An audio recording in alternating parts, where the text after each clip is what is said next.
जैसे पूर्णिमा का चंद्रमा बढ़ता है, पूर्णिमा का चंद्रमा जैसे पूर्ण होता है, ऐसी ही आपकी मनोकामना भी पूर्ण हो, पूर्णिमा के चंद्रमा की तरह प्रकाशित हो। बाबा आपकी मनोकामना पूर्ण करे। पूर्णिमा शिव महापुराण की कथा जो जीवन का एक सुख प्रदान करने वाली है, एक आनंद देने वाली है। बहुत बड़ा रोग हो गया, छूटने को तैयार नहीं है, बड़े बड़े इलाज करवा लिया, बहुत दिखा लिया, बहुत सब दूर इलाज करवाया, सब दूर दिखाया, पर मिटने को तैयार नहीं है, तो फिर अबीर का प्रयोग, एक चावल का दाना, एक श्वेत पुष्प और अबीर भगवान शंकर को समर्पित कर धीरे धीरे धीरे धीरे शरीर का रोग अपने आप समाप्त होना प्रारंभ। मां की ओर लेकर जाओगे उतना ये मन शुद्ध होता चले जाएगा। नया मकान बनाया किसी ने? जिनने बनाया हो जरा हाथ ऊंचा करो तो जरा। बनाया आप लोगों ने मकान? तो मकान बनाए होंगे तो वो जो मकान बनाने वाला मिस्त्री होता है ना, वो कह देता है अब तुम्हारी बिल्डिंग 3 मंजिल की हो गई, ऊपर एक मटकी टांग दो। अरे बोलो सही है कि गलत है? कौन से कलर की टांगो है? काय के लिए टांगो? कि जो बिल्डिंग को देखेगा और बिल्डिंग देखने के बाद उसकी नजर उस मटकी पे चली गई, तो मटकी से जब उसकी नजर मिल गई तो जितनी नजर इसने बिल्डिंग में लगाई वो सारी नजर उसकी मटकी पे पड़ते ही उसी में वापस प्रवेश कर गई। मतलब नजर बिल्डिंग में आई। कहां टांगी मटकी?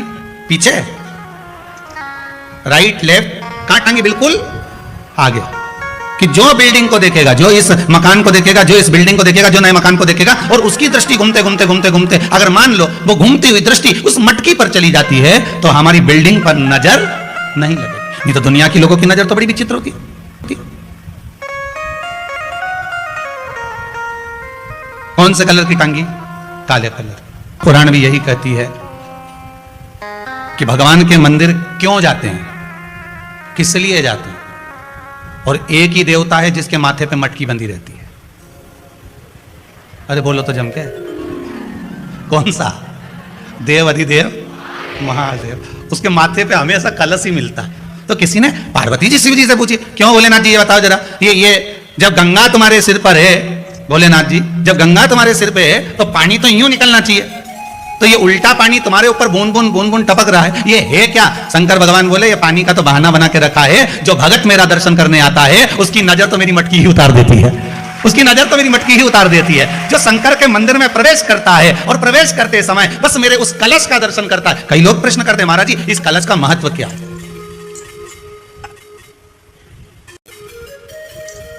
3 टेकी पे टिका रहता है, ब्रह्मा विष्णु महेश, उसके ऊपर कलश, उसमें एक छेद, उसमें से एक एक बूंद पानी नीचे गिरे, अर्थात ब्रह्मा विष्णु महेश एक एक बूंद पानी गिर रहा है, मतलब ये तीनों एक है।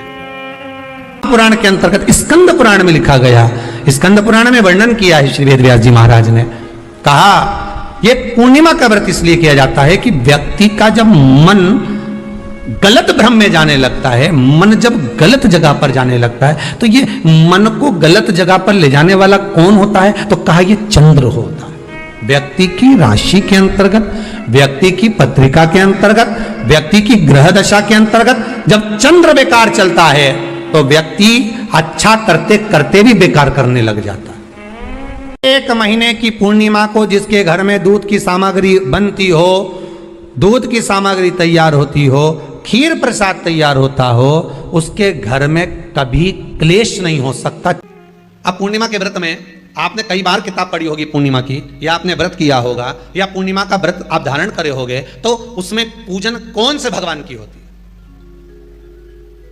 पूर्णिमा के व्रत में किस भगवान की पूजन होती है? तो कहा पूर्णिमा के व्रत में केले के खंभ लगाकर पूर्णिमा का जो अध्यापन होता है, पूर्णिमा की जो पूजन होती है, उस पूजन में शंकर और पार्वती की पूजन की जाती है,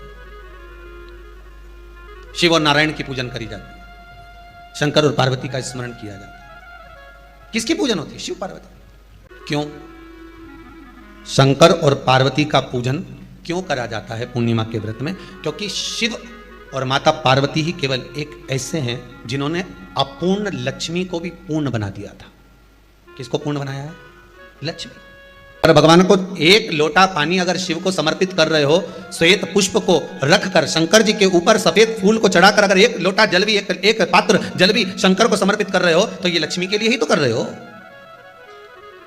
और कौन सी लक्ष्मी? पूर्ण लक्ष्मी। पूर्ण लक्ष्मी। आपको पहले भी कथा में कहा, एक बार भगवान विष्णु के सामने लक्ष्मी मैया ने बहुत तेज स्वर में कह दिया था, नारायण, दुनिया के लोग आपका नाम जपते हैं, दुनिया के लोग नारायण नारायण कहते हैं, दुनिया के लोग आपका भजन करते हैं, पर सत्य मायने में कहूं ना तो मेरे बिना दुनिया के लोगों की नहीं चल सकती, मेरे बिना दुनिया नहीं चल सकती, संसार मेरे बिना नहीं चल सकता। भगवान विष्णु ने कहा ये तो गलत है लक्ष्मी आपका कहना। एक दिन लक्ष्मी को अहंकार आ गया, अहंकार के संबोधन जब माता लक्ष्मी करने लगी तो भगवान उसी समय पर भगवान विष्णु को क्रोध आ गया और भगवान विष्णु ने कह दिया, लक्ष्मी तू इतनी बड़ी बड़ी बात कहती है कि तेरे बिना नहीं रह सकती संसार। मैं तुझे कहता हूं लक्ष्मी तू अपूर्ण है, तू अपूर्ण है, तू पूर्ण कब हो गई?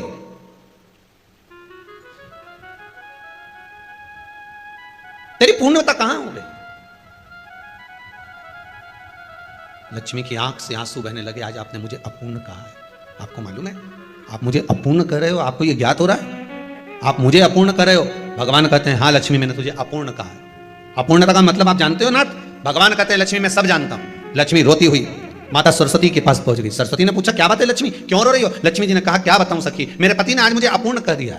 क्या हुआ? माता सरस्वती जी बोली लक्ष्मी को अपूर्ण कर दिया। अपूर्ण कर दिया? हाँ, तो क्या सोचना उसके लिए, इसको मैं अभी पूर्ण बना देती हूं। माता जगतजननी पार्वती ने गोदी में विराजमान गणेश जी को उठाया और उठाकर लक्ष्मी जी की गोद में दे दिया। ले लक्ष्मी आज से तू पूर्ण हो गई, लक्ष्मी आज से तू पूर्ण है।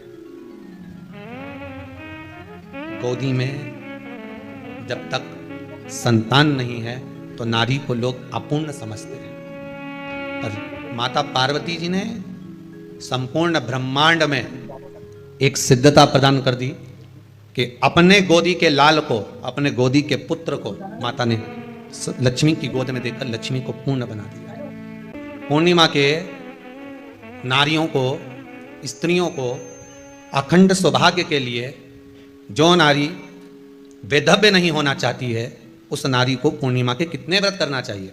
जिस नारी के यहाँ संतान नहीं हो, औलाद नहीं हो, उसको पूर्णिमा के कितने व्रत करना चाहिए? जिस नारी का पुत्र, पति बहुत बीमारी से ग्रसित हो, लग रहा हो कि ये मेरा बेटा बहुत बड़ी बीमारी में घिरा हुआ है, तो नारी को कितने व्रत करना चाहिए? स्वयं भगवान कृष्ण ने माता यशोदा को द्वापर में भी बताया है कि पूर्णिमा के 32 व्रत होते हैं। कितने व्रत होते हैं? 32। भगवान कृष्ण यशोदा रानी को, माता यशोदा जी को भी बता रहे हैं 32 व्रत। अब आपको किसी ने बता दिया होगा कि 8 कर लो, 7 कर लो, 6 कर लो, 12 कर लो, इसलिए आपने बोला कि 12 कर लीजिए, 32 कर लीजिए। अरे यहां तो द्वापर की कथा भी कहती है। यशोदा जी ने एक बार भगवान कृष्ण को रोक कर कह दिया, ए कन्हैया रुको। कन्हैया बोले बोलो मां क्या बात है? कन्हैया जरा रुकिए, इधर आओ जरा। भगवान कृष्ण आए। हाँ मां बोलिए। किस जगह का प्रसंग है ये?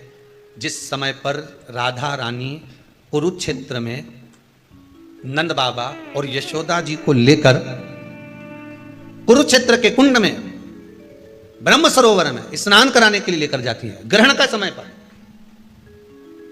और जब भगवान कृष्ण उस कुरुक्षेत्र के उस सरोवर में स्नान करने आते हैं, तब यशोदा जी ने अपने लाला से प्रश्न किया, पूछा है कि नारी वैधव्य होकर ना मरे, उसका पति कोई रोग से ग्रसित ना हो, उसका पुत्र किसी रोग में ना पड़े। अरे भाई कितना सुंदर संवाद लिखा है। अगर किसी माता का पुत्र मान लो किसी नशे में डूबा हुआ है, कोई नशा कर रहा है और गलत नशा है, आपको लग रहा है कि ये नशे में डूबा हुआ है, आपको लग रहा है कि ये गलत जगह पर डूब गया है, आपको लग रहा है कि मदिरापान में, मांसाहार में या अधिक गांजा आदि का जो भी नशे होते हैं, जितने भी नशे, उसमें डूब चुका है और माँ उसको समझा रही है तू नशे में मत डूब, तू इस काम को मत कर, तू ये गलत कर्म मत कर। माँ उसको समझा कर हार गई। तो मेरा माताओं से निवेदन है आप उसको समझाना बंद कर दो, एक काम करना प्रारंभ कर दीजिए। हमें जो शिव महापुराण के माध्यम से शास्त्र कर रहा है कि आप 32 पूर्णिमा के व्रत प्रारंभ कर दो। उसमें करना क्या है आपको? केवल जिस दिन व्रत रहे रात्रि के समय पर